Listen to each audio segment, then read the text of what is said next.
윤석열 체포영장 집행 과정에서 불미스러운 일이 생긴다면 모든 책임은 최상목 권한대행이 져야 합니다.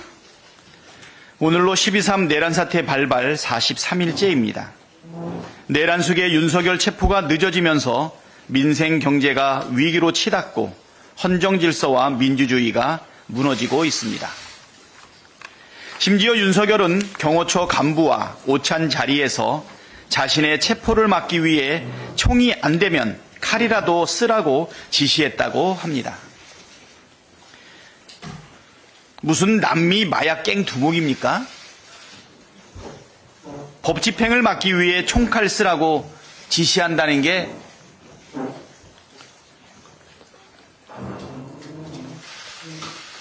이 와중에 최상목 권한대행은 여전히 뒷짐지고 딴청을 피우고 있습니다.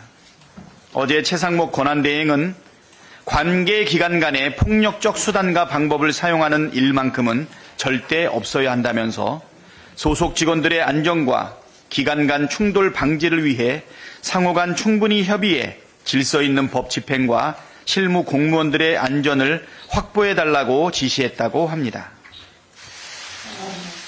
참으로 황당하고 무책임한 지시 아닙니까? 법원이 발부한 체포영장 집행을 가로막는 것은 명확한 불법입니다.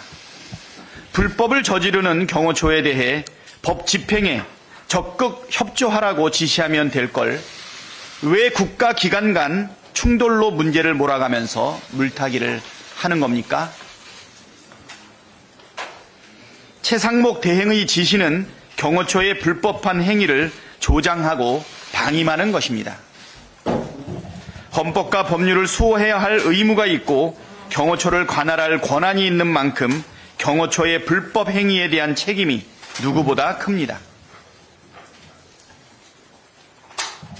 김성훈 경호차장, 이광우 경호본부장 등 불법 행위를 압박하고 조장하고 있는 간부들을 당장 직위 해제하면 그렇게 우려하는 유혈 충돌을 막을 수 있는 것 아닙니까? 만일 체포영장 집행 과정에서 불미스러운 일이 벌어진다면 불법을 조장하고 방임한 최상목 대행이 모든 책임을 져야 할 것입니다. 경호처 경호관들은 상관에 위법한 지시를 따르지 않을 권리가 있습니다. 적법한 체포영장 집행을 막으라는 지시는 불법이고 부당한 지시입니다.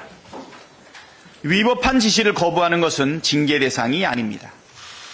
징계를 한다 해도 법률이 정한 소청 심사 등 불복 절차가 있어 구제받을 수 있습니다. 그러나 적법한 체포영장 집행을 방해하는 행위는 특수 공무집행 방해 등 현행범으로 엄중하게 처벌을 받게 됩니다. 부당한 지시를 내린 상관이 경호관 여러분들을 지켜줄 수 없습니다. 상관의 부당한 지시를 따르다 애꿎은 범죄자가 되지 말고 체포영장 집행에 적극 협조하는 것이 유일한 살길임을 명심해야 합니다. 국민의힘이 자체 내란 특검 법안을 낼지 말지 결정을 못했다고 합니다. 어제 오후 의원총회에서 특검을 반대하는 목소리를 넘어 비상계엄이 왜 잘못됐느냐고 항변하는 목소리도 다수 나왔다고 합니다.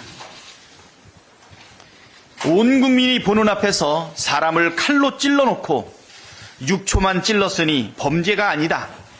수사도 처벌도 받으면 안 된다고 우기는 겁니까? 내란 선동죄 수사를 반대하는 것은 거꾸로 자신들이 내란 선동을 했다는 사실을 인정하는 것 아닙니까? 국민의힘은 원내 7개 중 6개의 정당이 모두 찬성한 내란 특검에 반대하지 말고 순순히 협조하기를 바랍니다. 12.3 내란 사태 진상 규명을 위한 국정조사가 오늘부터 본격 시작됩니다. 오늘은 국방부와 방첩사, 정보사, 특전사 등 내란 속의 윤석열의 지휘 아래 12.3 내란 사태를 사전에 모의하고 실행에 옮긴 군을 대상으로 기간 보고를 받습니다. 내일은 대통령 비서실과 경호처, 경찰청 등 내란과 직간접적으로 관련된 기관을 추궁할 예정입니다. 민주당은 내란 수계 윤석열과 그 하수인들이 12.3 비상계엄과 내란 사태를 어떻게 획책하고 실행에 옮겼는지, 어떤 자들이 어떤 범죄를 저질렀는지 낱낱이 파헤쳐 국민께 꼭 보고하겠습니다. 다음은 진성준 정책위의장의 발언입니다. 윤석열 내란 사태의 장기화로 우리 경제의 소비동맥 곳곳이 막혔습니다. 통계청에 따르면 지난해 1월부터 11월까지 소매 판매는 2.1% 감소했습니다. 2003년 신용카드 대란 이후에 21년 만에 최악의 소비 절벽이라고 합니다. 자동차, 가전제품, 입을 것, 먹을 것 어느 것 하나 줄어들지 않은 게 없습니다. 안 그래도 불이 난 내수에 기름을 끼얹은 것은 12.3 비상계엄이었습니다. 지난 12월 소비자 심리지수는 직전 달인 11월보다 12.3%포인트 급락했습니다. 3개월간 9.4포인트 하락했던 박근혜 탄핵 정국과 비교해도 그 하락의 속도나 폭이 큽니다. 달러화 대비 원화 가치는 지난 12월 말 기준 한 달 전보다 5.3% 하락했습니다. 전쟁 중인 러시아의 루블화에 이어서 주요 통화 중에 가장 약세였습니다. 미국의 대러 추가 제재로 국제 유가마저 4개월 만에 또 최고치를 찍었습니다. 소비 위축의 고환율, 고유가까지 또 겹치면 한국판 잃어버린 10년이 될지 모릅니다. 힘겨운 내수시장을 심폐소생하기 위해서는 추경이 불가피합니다. 과감한 규모의 추경 편성으로 민생경제가 체감할 수 있도록 속도를 내야 합니다. 그런데도 정부는 예산의 조기 집행만을 되뇌이고 있습니다. 예산의 총량, 총 지출의 변화가 없는데 어떤 효과가 있겠습니까? 민생회복지원금과 지역화폐 발행을 위한 긴급 추가경정 예산으로 소비 심폐소생을 실시할 것을 촉구합니다. 오늘 국무회의에서 고교 무상교육 국고지원 일몰 연장법에 대해서 거부권 행사를 결정할 것이라고 합니다. 최상목 권한대행은 국민의힘의 거부권 대행이라도 될 작정인지 모르겠습니다. 고교 무상교육 예산은 정부와 교육청이 각각 47.5% 그리고 지방자치단체가 5%를 부담해 왔습니다. 일몰 연장이 종료되면 무산되면 무상교육 예산은 고스란히 시도교육청이 부담해야 합니다. 고등학교 입학금과 수업료, 교과서 대금, 학교 운영 지원비 등 모든 학생에게 적용되던 무상교육이 중단될지도 모를 처지에 놓이게 됩니다. 지방교육 재정교부금은 황금알을 낳는 거위가 아닙니다. 최근 2년간 세수 결손으로 교부되지 않은 15조 원의 부담을 시도교육청이 그대로 떠안았습니다. 거기에 고교 무상교육 국비 지원까지 일몰된다면 그로 인해서 연 1조 원이 또 추가로 부담되어야 합니다. 거기에 연간 2천억 원에 이르는 학교용지 부담금이 폐지가 되었고 올해 경제 전망이 좋지 않기 때문에 추가적인 세수 감소까지 겹치면 시도교육청이 어떻게 감당합니까? AI 교과서도 마찬가지입니다. 오는 21일 정부가 AI 디지털 교과서를 교육교재로 우선 활용하도록 한 초중등 교육법도 거부권을 행사할 거라고 합니다. AI 교과서는 우리 아이들의 디지털 의존을 심화시키기 때문에 도입에 신중해야 된다라고 하는 의견이 지배적입니다. 학부모와 교원 86.6%가 반대한다는 여론조사도 나온 적이 있습니다. 만 5세 조기 입학과 같은 졸속 행정을 또 강행하겠다는 것, 이거 이해할 수가 없습니다. 최상목 권한대행에게 경고합니다. 국정협의회는 상호 존중과 이해가 전제되어야 성사될 수 있습니다. 입법부를 존중하지 않는 행정부와 어떻게 협치를 하겠습니까? 거부권 대행으로 실패가 뻔한 정책마저 강행해서 공교육의 질을 떨어뜨린다면 그 책임까지 고스란히 대행하게 될 것입니다. 최상목 대행의 맹성을 촉구합니다. 한 가지만 더 말씀드리겠습니다. 의료 대란 사태와 관련해서 정부와 국민의힘이 전향적인 입장을 내놓았습니다. 그간의 잘못을 인정하고 사과했습니다. 전공의 복귀에 따른 수련 특례, 입영 특례도 적용하겠다고 했고 2026년도 의대 정원에 대해서 원점에서 논의하자고 제안했습니다. 의료 대란 사태를 해결하기 위해서는 사회적인 논의가 필수적입니다. 국회와 정부는 물론이고 의료계와 환자 등 이해 당사자와 시민사회가 모두 함께 머리를 맞대야 합니다. 민주당은 국회에 보건의료 정상화 특별위원회를 설치해서 의료인력 추계, 보건의료 정상화 방안, 더 나아가서는 의료 개혁 방안까지 사회적 공론화를 추진해서 법제화할 것을 제안합니다. 국민의힘의 조속한 화답을 기대합니다. 감사합니다. 다음은 김용민 정책수석의 발언이 있겠습니다. 2025년 우리는 완전한 민주주의 국가가 아닌 불안정한 민주주의 국가에 살고 있습니다.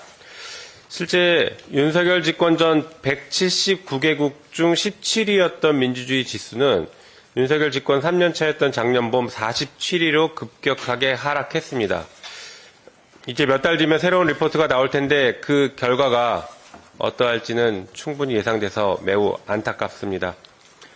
윤석열은 우리나라의 민주주의 지수를 독재국가 수준으로 추락시킨 장본인입니다. 그런데 이 순간에도 여전히 대한민국을 망치려 하고 있습니다. 언론에 따르면 관저에 숨어 경호처에게 무력으로 체포를 막으라고 지시를 했다라고 합니다. 이는 내란 당시 총을 쏴서라도 국회 문을 부수고 끌어내라라고 한 명령과 일맥상통합니다.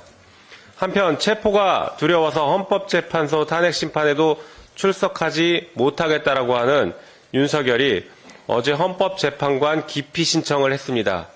그리고 변론 개시 자체에 대해서 한편 변론 기일을 지정한 것에 대해서 그리고 증거 체부 결정에 대해서도 모두 이의 신청을 했습니다. 그리고 내란 공범 김용현은 헌법재판관을 고발하기까지 했습니다. 이런 내란의 공범들이 헌법재판소까지 부정하면서 민주주의를 파괴하고 있습니다.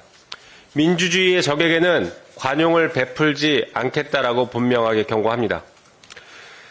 이러한 윤석열을 방탄하기 위해서 내란특검법을 반대하고 있는 국민의힘은 내란 사태를 수습하기 위한 의지가 있기는 한 것인지 묻지 않을 수 없습니다.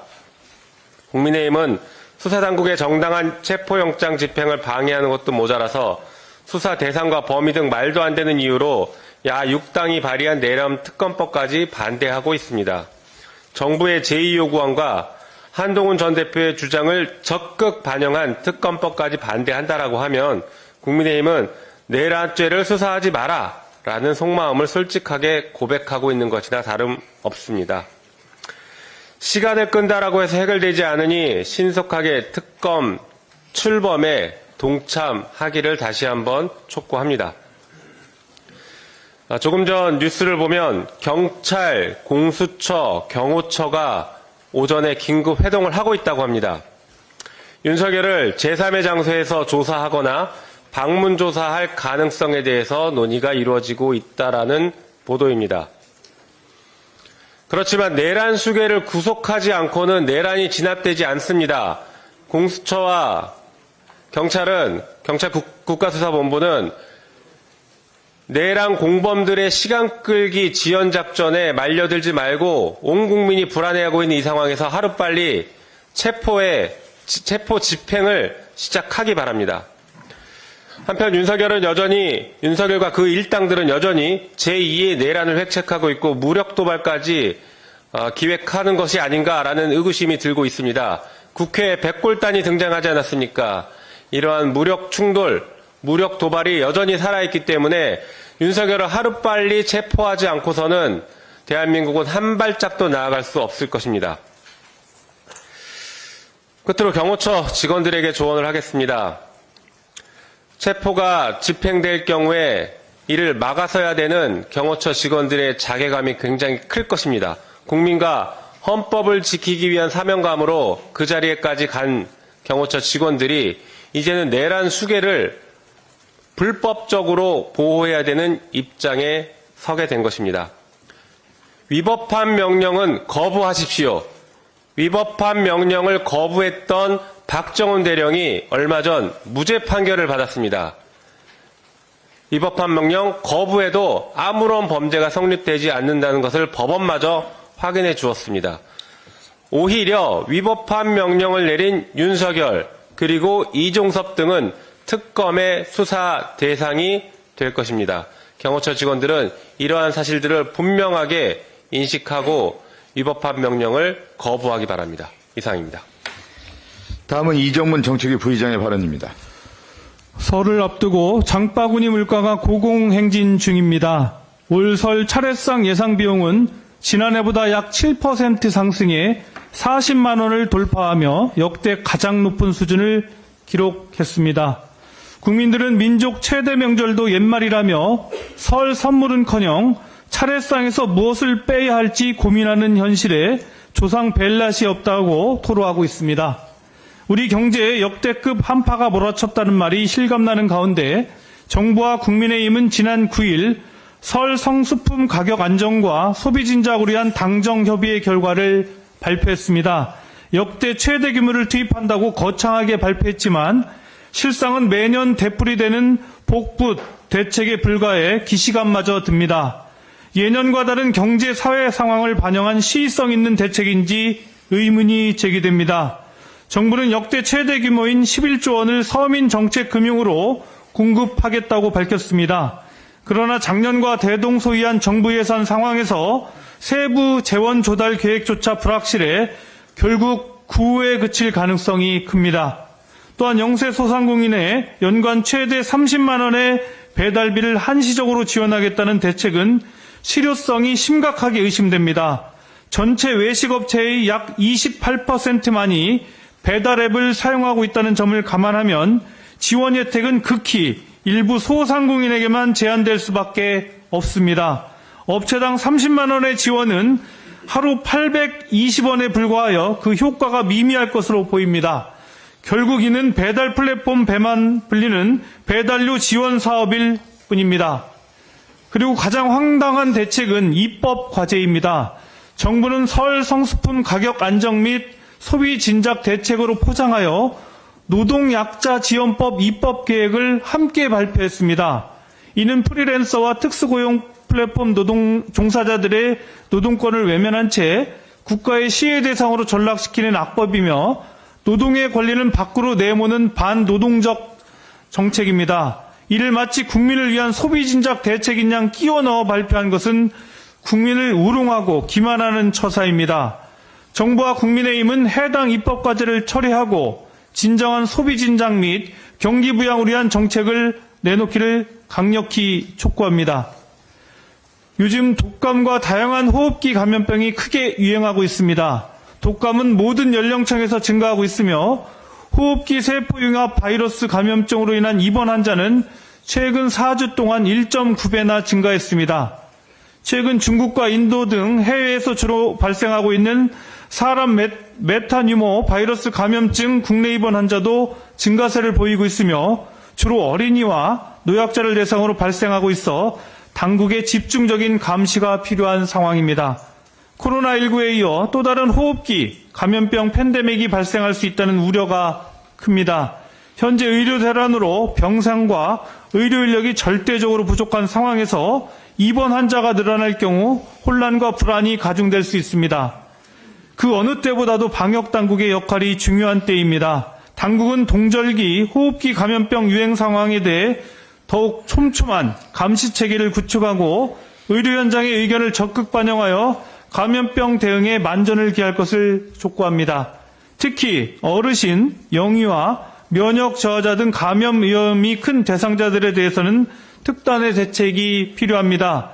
아울러 전체 호흡기 감염병 환자를 위한 병상과 치료자 확보에 최선을 다하고 독감 예방 접종이 충분히 이루어질 수 있도록 적극적인 홍보 활동에 나설 것을 요구하는 바입니다.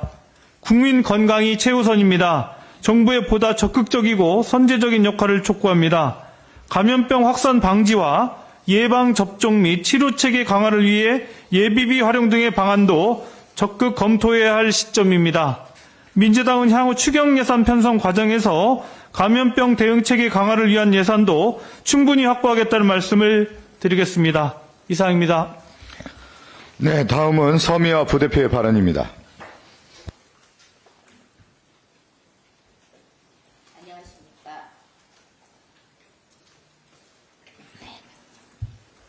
안녕하십니까.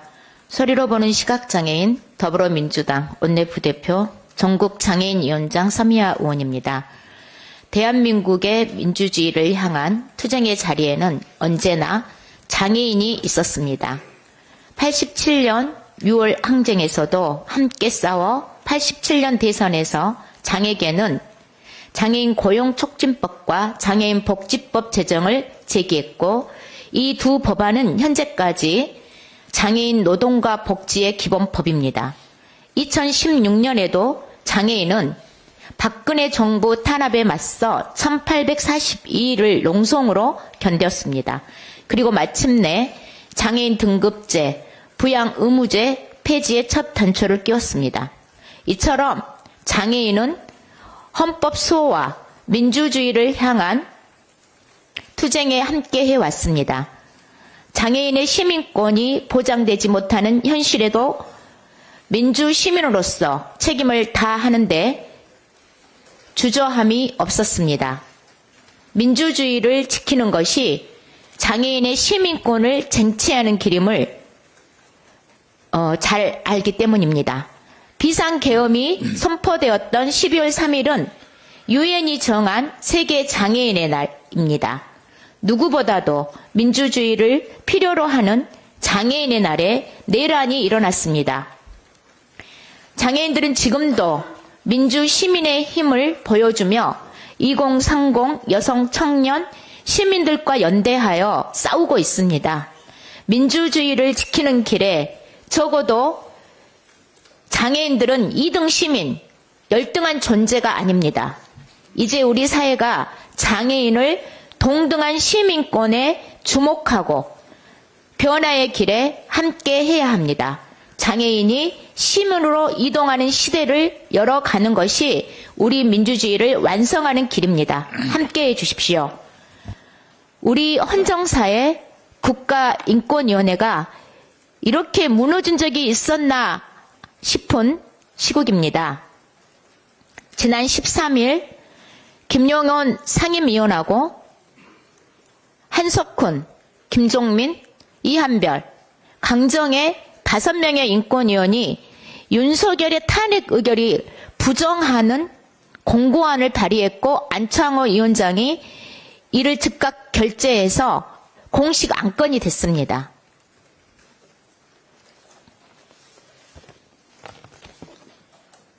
제대로 됐어요?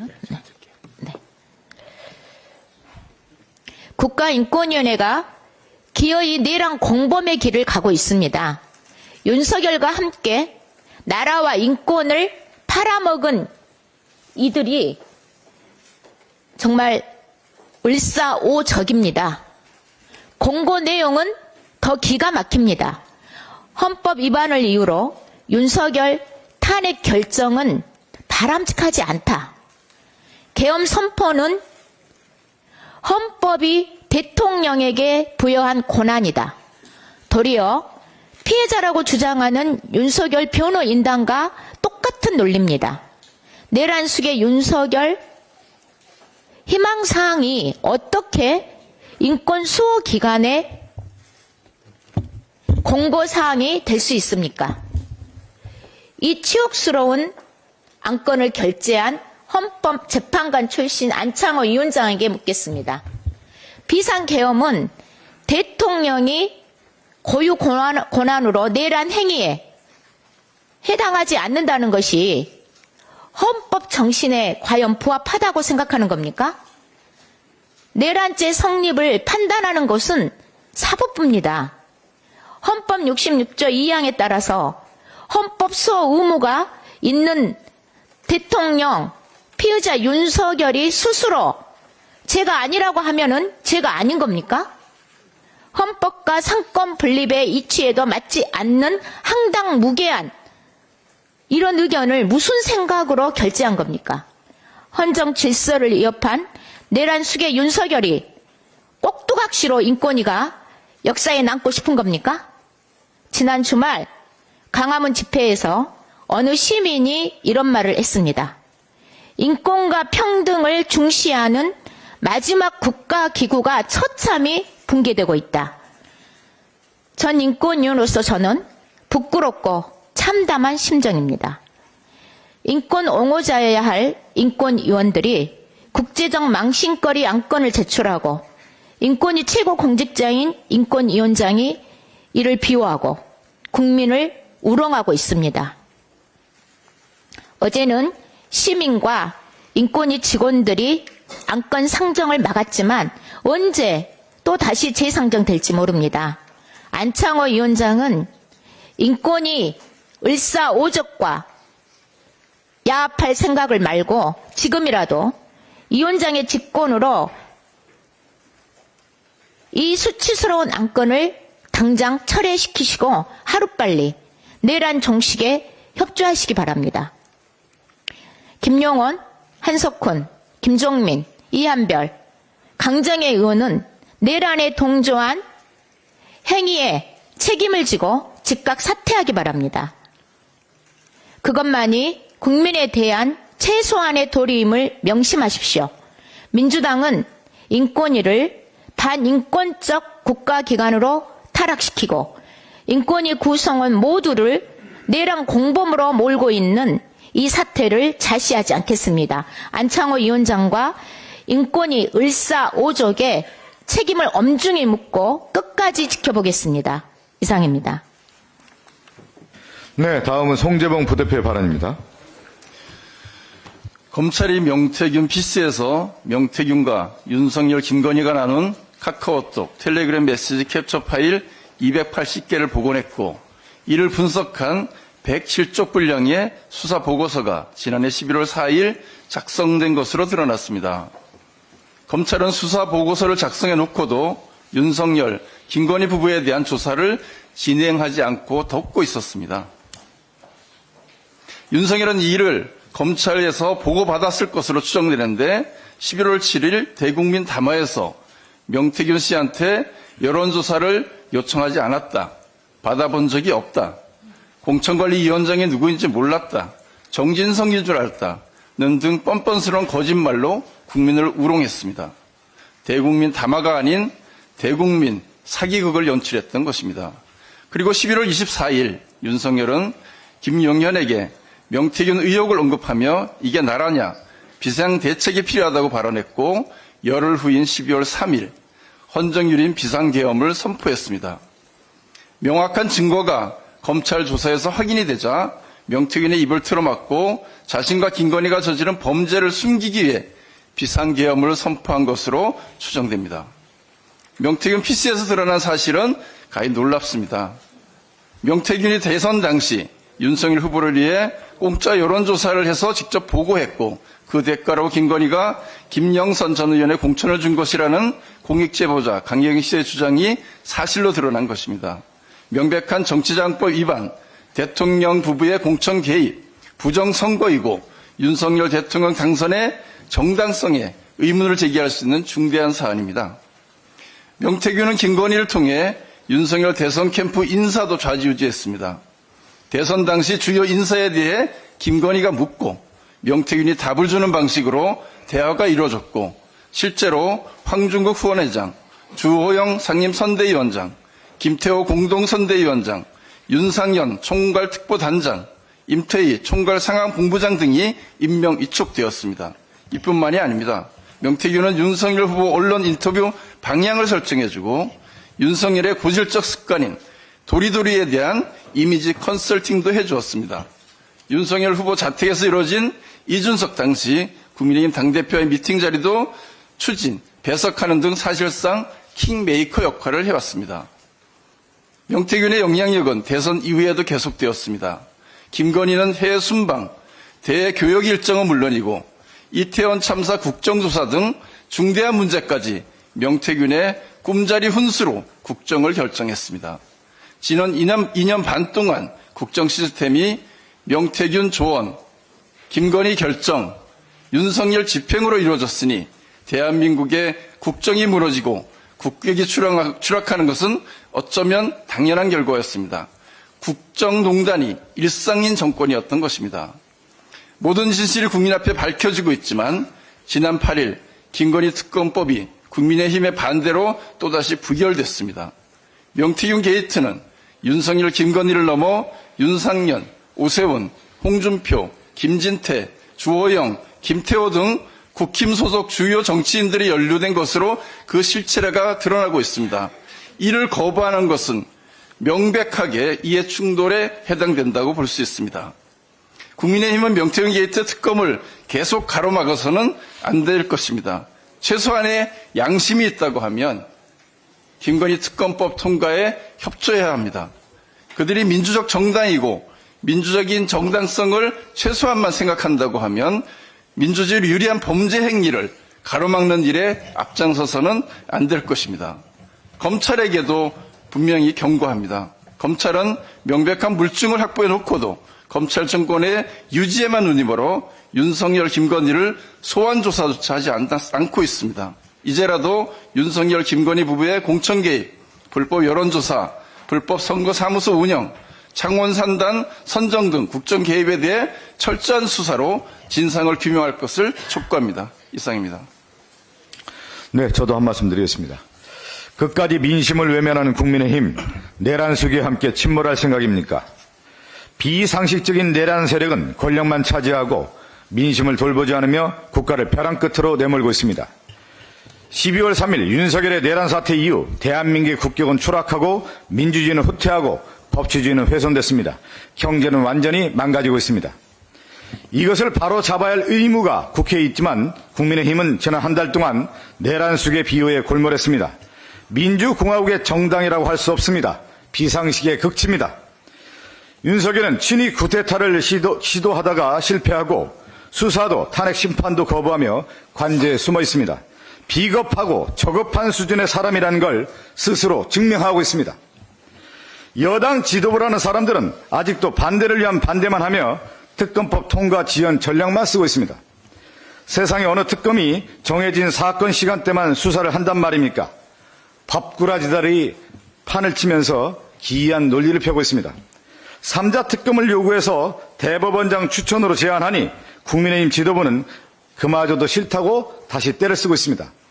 아무리 애를 쓰고 지연 전략을 써도 민심의 거대한 물결을 막을 수는 없습니다. 민심에 순응하기 바랍니다. 윤석열은 헌정질서를 파괴하려 했는데 이것은 진영의 문제도 좌우의 문제도 이념의 문제도 아닙니다. 민주공화국을 지키느냐 아니면 파괴하느냐 양자택일의 문제입니다. 이것을 마치 진영의 문제인 것처럼 말을 만들어내는 자들은 스스로 물어보십시오. 대통령은 총통이 되고 통금이 시행되고 백골단과 삼청교육대가 부활하고 기업은 권력자들 눈치를 보며 뇌물을 가져다 바치하는 그런 저질스러운 나라를 다시 만들고 싶은 것입니까? 산업화 민주화에 성공한 선진국 대한민국을 윤석열이 단 3년 만에 완전히 붕괴시키고 있습니다. 나라를 구해야 합니다. 윤석열의 신속한 체포와 파면만이 대한민국을 위기에서 구할 수 있습니다. 나라 살리기에 이념도 좌우도 없습니다. 오로지 애국이냐 내국이냐 선택만이 있을 뿐입니다. 민주당은 신속히 내란 특검법을 통과시킬 것입니다. 여당에 남아있는 양심적인 의원들은 국민과 함께 애국의 길을 선택하십시오. 국민과 역사가 평가할 것입니다. 네, 감사합니다. 제24차 원내 대책회의를 마치겠습니다.